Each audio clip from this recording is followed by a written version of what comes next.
नमस्कार सर्वांना. तर आपलं स्पेशल आज मेनू काय आहे तर बघूया. इकडे मस्त मटन बिर्याणी. आजची मेनू आहे मटन बिर्याणी. तर मटन बिर्याणी तर सगळ्यांनाच आवडते ना. चला तर मग आपण बनवूया. तर इकडे काय करायचं आहे, अर्धा किलो इथे मी मटन घेतलेलं आहे, 1 वाटी दही घेतलेला आहे, 2 चमचा लाल तिखट, 2 चमचा बिर्याणी मसाला, थोडंसं मीठ, हळद, हे सगळं आपण मटनला लावून छान असं मुरत ठेवायचं आहे. कसुरी मेथी, पुदिना, वरतून थोडीशी दही टाकायची आहे, 2 चमचा इथे मी मोठे चमचा अद्रक लसूणची पेस्ट घेतलेली आहे. हे सगळं आपण काय करायचं आहे, मटणाला छान असं लावून चोळून मुरत ठेवायचे आहे. जोपर्यंत आपण चोळून ठेवत नाही ना, तोपर्यंत मटणाला, बिर्याणीला चव येत नाही. तर काय करायचं आहे आपल्याला, चमच्यानी नाही तर हाताने असं चोळून लावून मुरत ठेवायचं आहे. अशा पद्धतीने एकदा तुम्ही बिर्याणी बनवून बघा, नक्कीच चवीला छान पण लागते आणि एकदम मस्त सगळे तुमचे नाव काढत राहतील.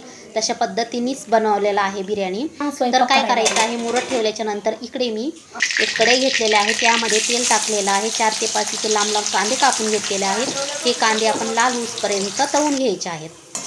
सतत खालीवर हलवत राहायला पाहिजे, नाहीतर करपतात हे पण कांदे. तर काय करायचं आहे, कांदे पण त्याच्यामध्ये टाकायचे आहेत आणि वरतून तेल पण टाकायचं आहे. कांदा तळलेलं तेल टाकून आपण हे पण असंच ठेवूयात मुरायला.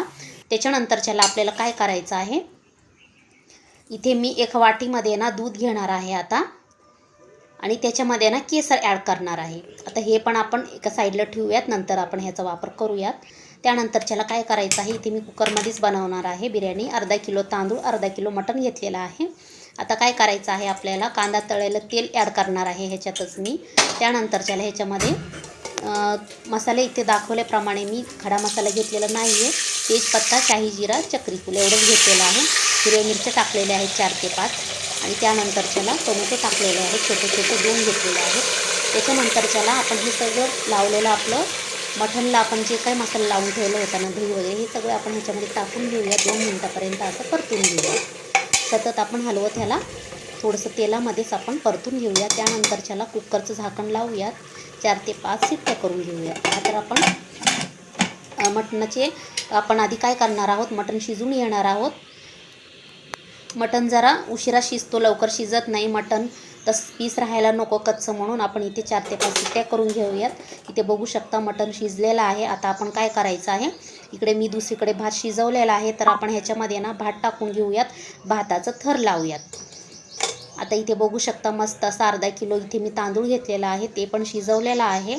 आता हे पण आपण असं वरतून थोडं आपण हलक्या हातानेच टाकायचं आहे. आता ह्याच्यावरती तळलेलं थोडंसं कांदा आपण वरतून टाकून घेऊया. त्यानंतरच्याला आपल्याला ह्याच्यावरती ना कोथिंबीर पण टाकायची आहे. इथे बघू शकता मस्त असं बारीक चिरलेली कोथिंबीर आहे, हे पण टाकून घेऊयात. त्याच्यानंतरच्याला इथे मी दही टाकत आहे, दूध टाकत आहे, केशर भिजवलेलं. त्यानंतरच्याला इथे याच्यावरती आपण तूप टाकून घेणार आहोत. तुपामुळे काय होतं, छान असं चव येते आणि एकदम मोकळा होतो भात. इथे एकदम बारीक गॅस करून आपण 5 मिनटासाठीच फक्त ठेवणार आहोत. त्यानंतरच्याला इथं काढून बघूयात, मस्त असं इथे बघू शकता आपलं मटण बिर्याणी मस्त रेडी आहे. एकदम मोकळा सुटसुटीत झालेला आहे. कमी वेळेत मस्त चवीला एकदम मस्त वास पण येतोय छान एकदम. इथे बघू शकता मस्त असं प्लेट पण आपलं रेडी आहे. व्हिडिओ कसं वाटलं ते नक्की सांगा. व्हिडिओ आवडल्यास लाईक, शेअर अँड सबस्क्राईब.